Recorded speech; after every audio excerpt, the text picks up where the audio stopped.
Good evening, you're now with me, Henry for TVS Nightline. Here are the headlines for tonight.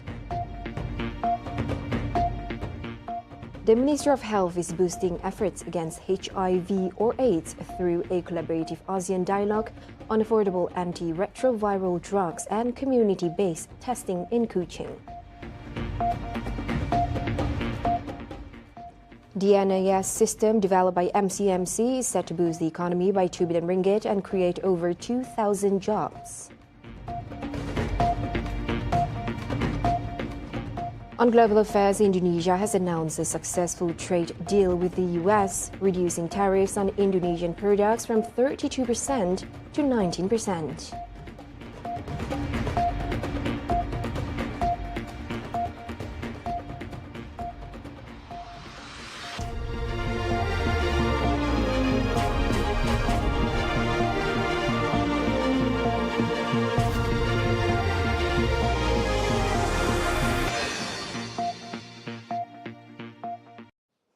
The Sarawak government is strengthening its global diplomatic ties through collaboration with Malaysia's Ministry of Foreign Affairs. This was highlighted by the visit from Deputy Premier Dr. Amar Awang Tengah Ali Hassan to Foreign Minister Dr. Sri Muhammad Hassan at Wisma Putra. Priorities set on enhancing strategic cooperation and expand diplomatic networks. Awang Tengah reaffirmed Sarawak's commitment to supporting Malaysia's trade agenda in international missions.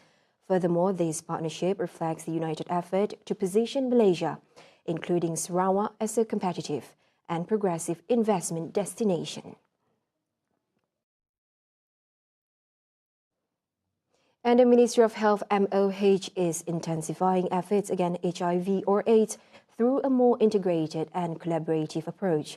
This includes the ASEAN Regional Dialogue on Affordable Antiretroviral ARV Medications and promoting community-based testing CBT held in Kuching on Thursday.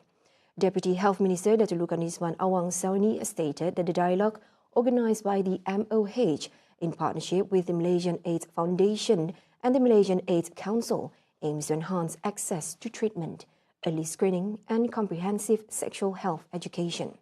He also noted that this is a crucial step in reducing stigma against affected communities.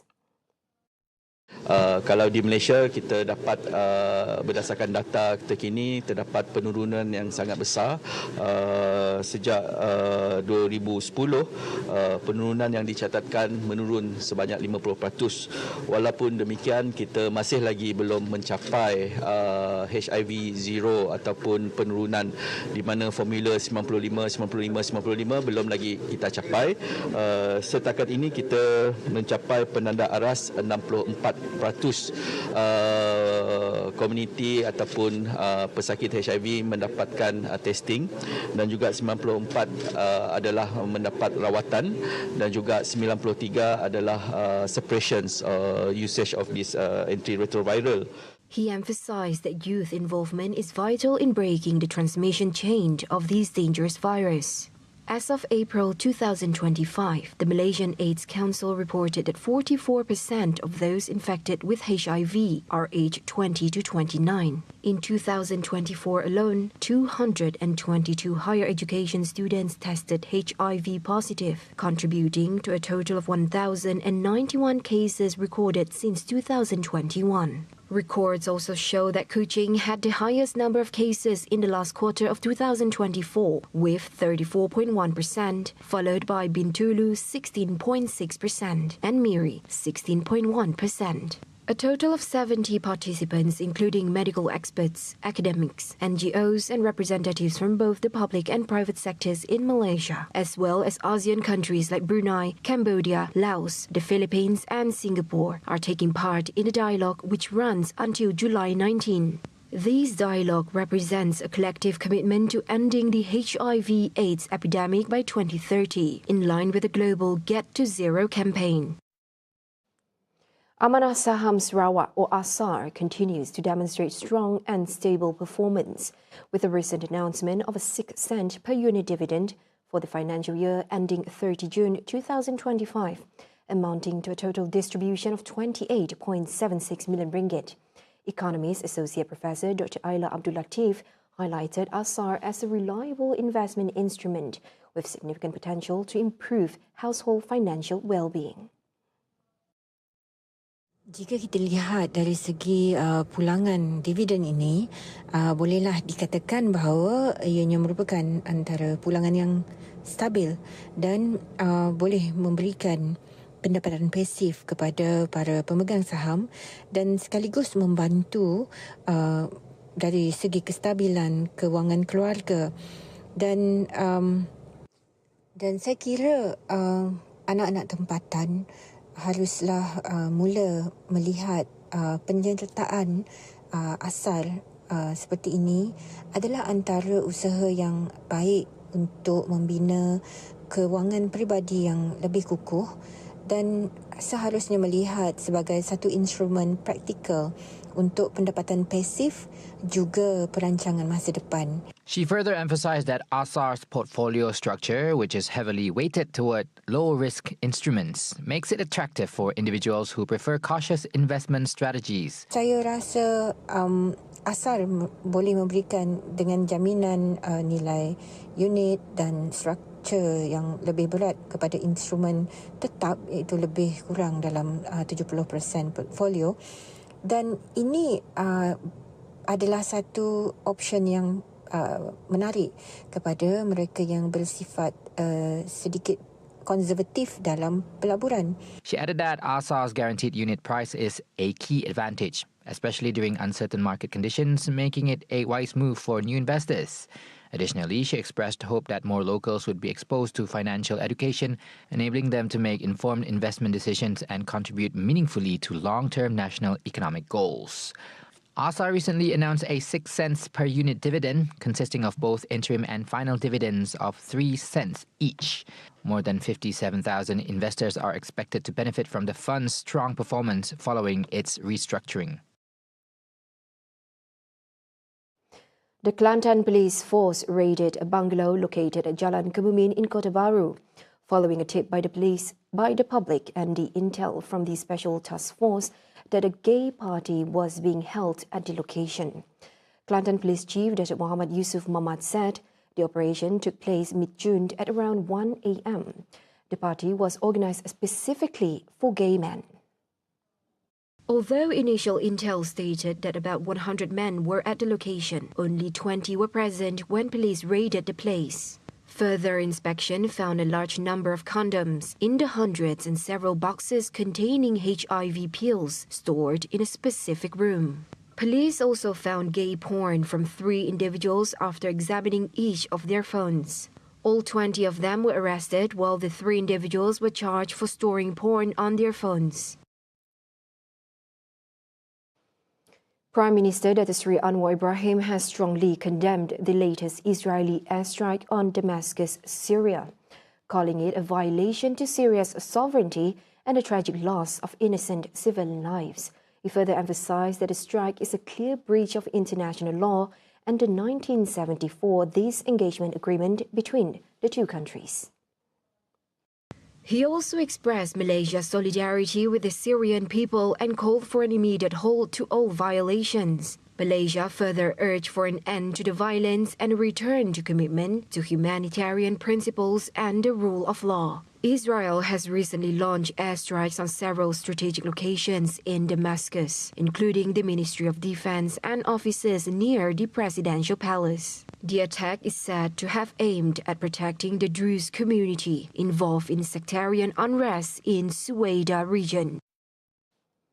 The National Address System, or NAS, developed by the Malaysian Communications and Multimedia Commission MCMC, is expected to contribute up to 2 billion ringgit to the economy and create over 2,000 jobs in the next 5 years.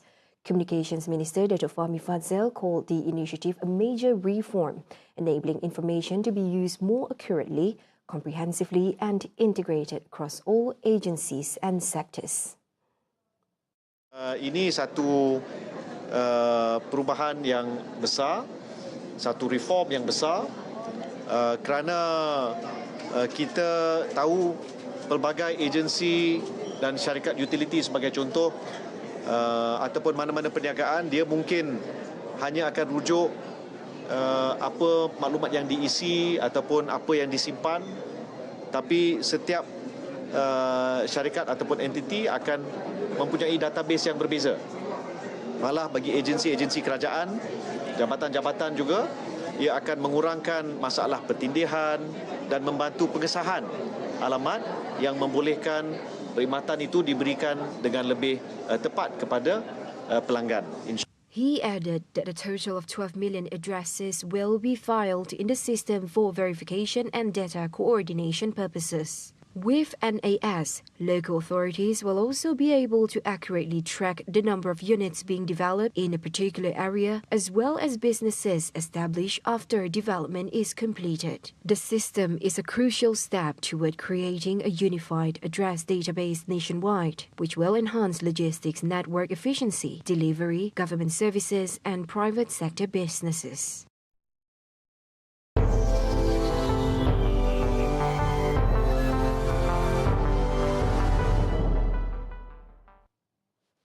Indonesian President Prabowo Subianto has announced a major diplomatic achievement for the country after successfully reaching an agreement with the United States to reduce trade tariffs on Indonesian products. The tariff, which was previously as high as 32%, has now been reduced to 19%, making it one of the lowest in the ASEAN region. The announcement came after Prabowo's return to Indonesia from a diplomatic tour to several countries and a phone call with U.S. President Donald Trump. This move is expected to boost the competitiveness of Indonesian products globally and create more export opportunities. He described the achievement as a testament to the strength and strategy of Indonesia's economic diplomacy and emphasized that the government will continue working to secure fairer and broader access to international markets for the prosperity of its people. Ya, alhamdulillah juga berhubungan dengan Allah akhirnya ada kesepakatan, kita juga akan istilahnya kita memahami kepentingan mereka memahami kepentingan kita dan kita sepakati sekarang kalau nggak salah ya tarifnya dari 32 diturunkan jadi 19. Ya saya tetap nego, saya katakan beliau ini seorang negosiator yang cukup keras juga gitu. Despite the breakthrough, Indonesia remains steadfast in protecting its bargaining power to safeguard national interests, particularly those of workers and key strategic sectors. Prabowo expressed confidence in the country's robust and stable economy, positioning it well to navigate global challenges and the complexities of international trade negotiations. About 63 Iranians were killed and 40 others seriously injured in a fire at a newly opened shopping mall in Kut City. Reports indicated many suffocated in bathrooms and one survivor lost 5 relatives after they got trapped in an elevator. The fire began late Wednesday on the first floor and quickly spread through the 5-story building. The cause is still under investigation, with some bodies remaining unidentifiable due to severe burns. It was reported that the mall lacked safety measures, and following the tragedy, many mourned their loved ones and criticized authorities for their delayed response to emergency calls. احنا عتبنا على المحافظه وعتبنا على الدوله يعني الحريق من 8 ل 4 الصبح ما يطفونه، يعني حريق هو فد شيء بسيط، يعني مو فد شيء عظم، يعني لو بغير دوله يعني شيء اكبر حريق يطفونه يعني بخلال ساعات. ما كنت اسال هو من عيتها ما كنت اسال سعيد. ايش قد عددهم؟ 5 نفرات. 5 نفر. تفاصيل اطفال بيناتهم؟ هم 3 اطفال عندي. See the world closer with TVS as we bring you the latest news updates both locally and internationally. For more headlines anytime, anywhere, just head on to our official website at tvsarawak.my or follow us on our social media platforms. And those were the updates on TVS Nightline. I'm Handy Gui. Thank you for watching. Have a good night.